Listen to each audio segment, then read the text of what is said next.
नमस्कार दोस्तों, मेरे अपने YouTube चैनल डार्क हाउस पे आप सभी का स्वागत है। तो आज हम पढ़ेंगे पृथ्वी की गतियां। ये एनसीईआरटी क्लास 6 की चैप्टर नंबर 3 है। तो पृथ्वी की गतियां, तो इस वीडियो में हम देखेंगे कि पृथ्वी की गतियां क्या है।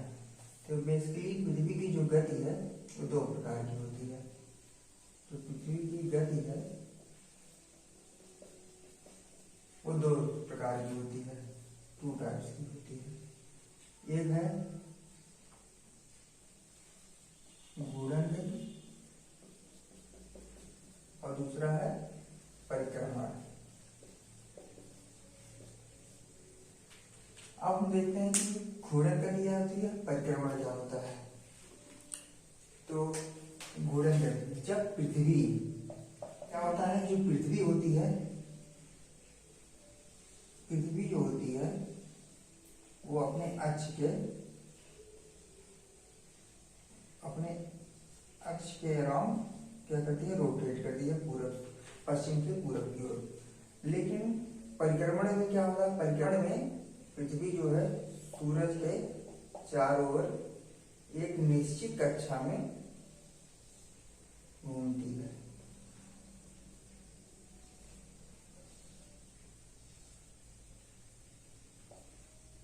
ऐसे करके नीचे कक्षा में घूमती है। तो ये क्या कहलाता है, ये परिक्रमण कहलाता है।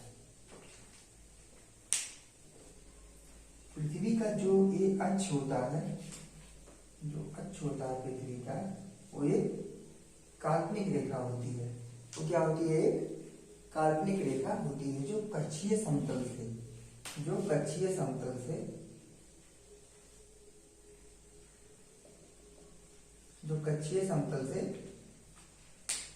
66.5 डिग्री का कोण बनाती है। कक्षीय समतल से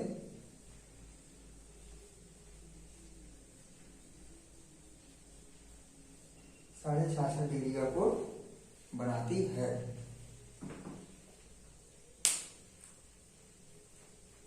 ये हमारा हो गया नॉर्थ पोल, साउथ पोल।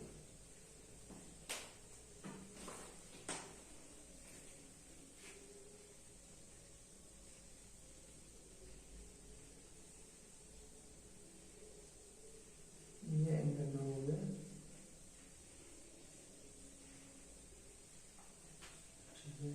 यह कक्षीय समतल पर लंब।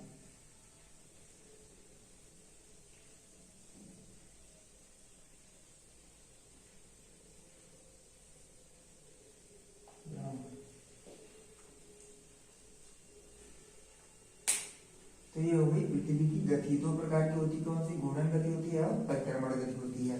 घूर्णन गति में क्या होता है, पृथ्वी अपने अक्ष के चारों ओर घूमती है।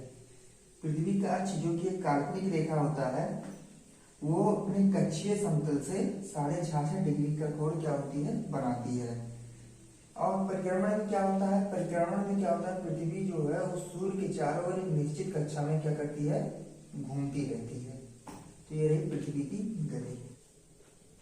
पृथ्वी क्या होती है, पृथ्वी अपने अक्ष पर एक चक्कर पूरा करने में 24 घंटे का समय लेती है, जिसे हम क्या कहते हैं, एक दिन कहते हैं। एक दैनिक गतिविधि से बोला जाता है। क्या बोला जाता है इसे, दैनिक गतिविधि हम कहते हैं। क्या कहते हैं इसे, दैनिक गतिविधि कहा जाता है। यानी अपना एक चक्कर जो है, एक चक्कर 24 घंटे में पूरा करती है। वहीं पर अगर जो हम देखें परिक्रमण में कितना समय लगता है, तो पृथ्वी जो है सूर्य के चारों ओर एक चक्कर पूरा करने में 365 से 1/4 दिन लेती है, जिसे क्या कहा जाता है, इसे 1 वर्ष कहा जाता है। हर 4 साल बाद हेलिक्योर्स में जो फरवरी होती है,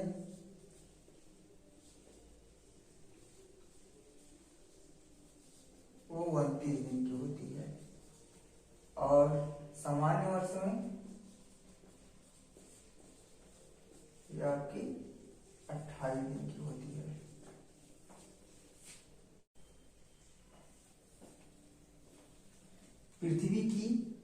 इन्हीं गतियों के कारण, घूर्णन गति और परिक्रमण गति के कारण ही दिन रात और ऋतुओं में परिवर्तन होता है।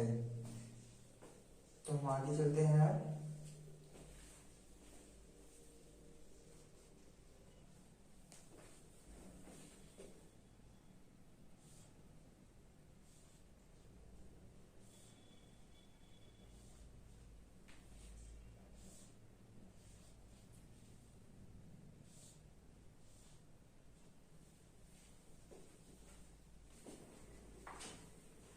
अब हम समझते हैं कि कैसे परिक्रमण गति के कारण ऋतुओं का परिवर्तन होता है। जैसा कि हम देख रहे हैं 22 दिसंबर के समय क्या होता है, उस समय हमारा जो सूर्य होता है वो दक्षिणायन होता है, यानी जो हमारी दक्षिणी गोलार्ध है, दक्षिणी गोलार्ध में हमारी जो मकर रेखा होती है उसमें जो सूरज की किरणें होती हैं वो सीधी पड़ती हैं। इस वजह से क्या होता है, दक्षिण गोलार्ध में ग्रीष्म ऋतु होती है और इसके विपरीत हमारे उत्तरी गोलार्ध में शीत ऋतु होती है। फिर जब हम मार्च में आते हैं तो क्या देखते हैं, 21 मार्च इस तिथि को हम क्या देखते हैं कि हमारी जो सूरज की किरणें है वो हमारी पृथ्वी जो है वो थोड़ी तिरछी है, इस वजह से जो सूरज की किरणें हैं वो सीधे विश्व वृत्त पर पड़ती हैं। तो हम क्या देखते हैं कि जो दिन और रात रहता है वो दोनों बराबर होती रहती हैं। तो ऐसे कंडीशन में हम क्या बोलते हैं, उसे इक्विनॉक्स बोला जाता है, यानी विषुव बोला जाता है। फिर हम क्या करते हैं, देखते हैं जून के महीने में क्या होता है, हमारा नॉर्थ साइड में उत्तरी गोलार्ध में हम देखते हैं सूरज की किरणें क्या होती हैं, सीधे उत्तरी गोलार्ध में पड़ती है, जिससे उत्तरी गोलार्ध में ग्रीष्म ऋतु होता है।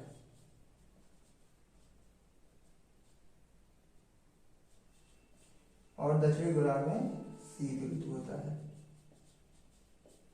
हम क्या देखते हैं कि जून के महीने में जो सूरज की किरणें होती हैं वो हमारी कर्क रेखा पर सीधी पड़ती हैं।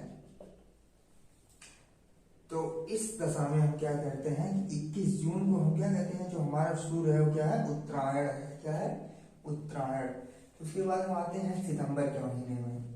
जब सितंबर के महीने में आते हैं तो उस समय भी हम क्या देखते हैं कि हमारा जो उत्तरी विषुववृत्त है, या क्या बोलते हैं, विषुववृत्त पर जो सूरज की किरणें हैं वो सीधी पड़ती हैं। तो ऐसे कंडीशन में जो होता है वो विषुव कहलाता है। इस कंडीशन में दिन और रात दोनों क्या होती हैं, सेम, दिन और रात का जो समय होता है वो बराबर होता है। तो इस दशा में हमारा क्या होता है, शरद ऋतु, उत्तरी गोलार्ध में शरद ऋतु और दक्षिणी गोलार्ध में बसंत ऋतु आता है। और 21 मार्च को उत्तरी गोलार्ध में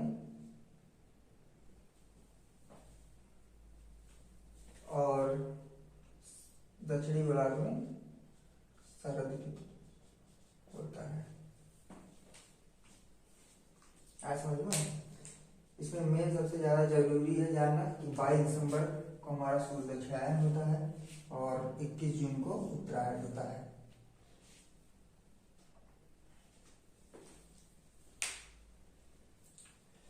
ऐसी दशा में क्या होता है, ऐसी दशा में हम क्या देखते हैं कि उत्तरी गोलार्ध में जो दिन होता है वो काफी लंबा होता है रात की अपेक्षा।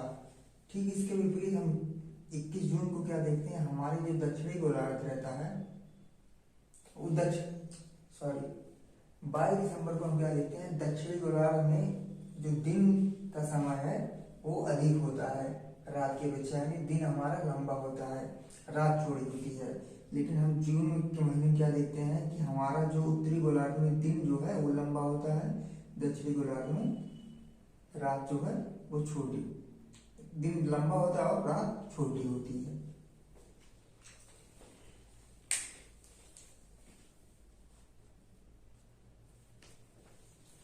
फिर हम क्या देखते हैं कि 21 मार्च को जब 21 मार्च को जो क्या होता है, इस समय क्या होता है कि हमारे जो दक्षिणी गोलार्ध में 6 महीने दिन होते हैं और उत्तरी गोलार्ध में 6 महीने दिन और 6 महीने रात होती है। ठीक इसके विपरीत 23 सितंबर को हमारे उत्तरी गोलार्ध में 6 महीने दिन होती है और 6 महीने रात होती है। ये कंडीशन ऐसे चलते रहता है। उत्तरी गोलार्ध में ध्रुवों पर, हम ध्रुवों पर कह रहे हैं, सॉरी, ध्रुवों पर 6 महीने दिन होता है और 6 महीने रात होती है।